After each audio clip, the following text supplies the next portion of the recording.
waa tahay daawadayaal waxaynu joognaa deegaanka Balhigis oo ah duleedka magaalada Cadaado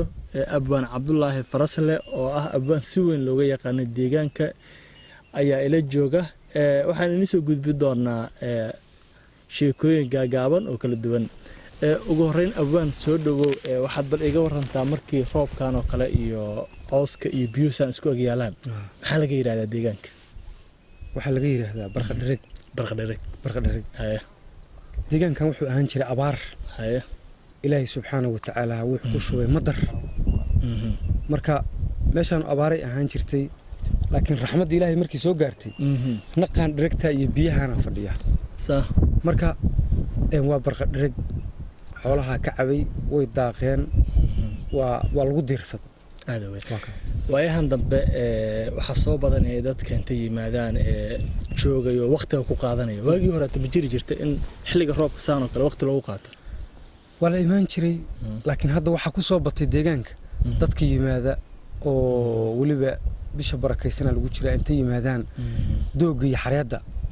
qabowga ka raadiya oo leerta iyo neecawda iyo saxsaxada soo aadaan marka hadda galabta meeshan joogna waa Balhigis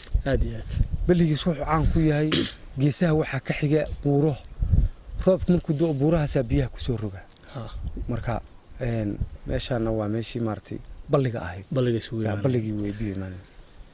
waqti xaye ma jiraan waxyaabo ugu tala gashay xilligan oo kale marka nimcadu saaran tahay runtii laba tixan ugu tala galay galabta oo kale markii barwaaqadan oo kale aan arko waxba iska soo kayr dhaca marka tan koowaad waxa la yiraahdaa hodan tixda koowaad hodan la yiraahdaa waa jiifto cadaadu hodanahan harkii tagayo jawga habiga nafta ka hesho haraalay agteedan hashi kulliso haasaawuhuna waa hareerta galbeed balligii higis baan ku sii hirano waa meeshan galabtanay waxaan malay حرب اسمه يوسف إنه قلبت حناقه وحول حناقية مرها سوق عطسة إنه ما عرفت هيسكر لكن والله ما يستر يا هو مرك حربي وحلا قلبت إجرا قاع كسي ما موضة قادم ولا برتش وحرير قوسن وعرف قوسن تحلى بعض محل هذا تحلى بعض واحد يا سبحان الله وحكى هذا إلهي دقدي سيء وديسة هذا سبحان الله markii waxay ka hadlaysay ilaahay deeqdiisa iyo maartay rasaaqada iyo raxmadiisa iyo dhulkan sidoo abaarta u ahaa iyo sidoo ugu hooriyay isbedelkiisa sidoo ilaahay ugu hooriyay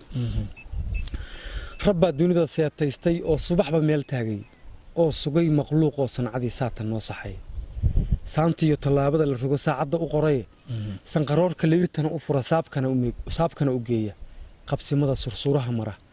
ee sirqda aad moodid sanbabihiya beerkana ka dhigay sidii walaalaha dhiiggaas luumbeynaya sare u yaacaya surka iyo xiriirka isku xiray seedka faylaha asaga sujuud nagu leh oo saamaxaad badan hadduu siriq galiyana wallaan cid ku saareen qabuuraha saqiir iyo kabiir siri lagu ooday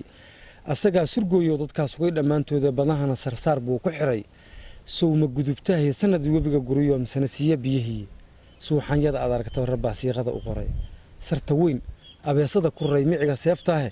durwaagana sinuhu wuxuu ka dhiga suunka dalowgaahay maroodiga surweyna rabba suray awoodaan jalla jalaalu aad weyn waa dabcan waa tixqiiman badan oo maxaa la yiraahdaa waaqici ka hadlaysa Allah meeshaan abaara naq u bedelay dad kalena way soo socdaan mootooyin waxbay soo saareen awska la isku arkay hatta waxaan maxamed u arkay galabtay boolo ay in muddo ay ugu dambeysay aan galabta arkay oo raahdo gurubsanaysa waa la isku yimido nimcada ilaahay baa loo soo wadaa wala isku arkay wala wada badaya aad weyn qayb kale aan galeynaa qaybtan intaas aynu ku soo gabagabeynaa abaan Cabdullaahi Farasle ayuu ahaa oo tixdan noo tirinaya iyadoo laba tix oo kala duwan ay ahaayeen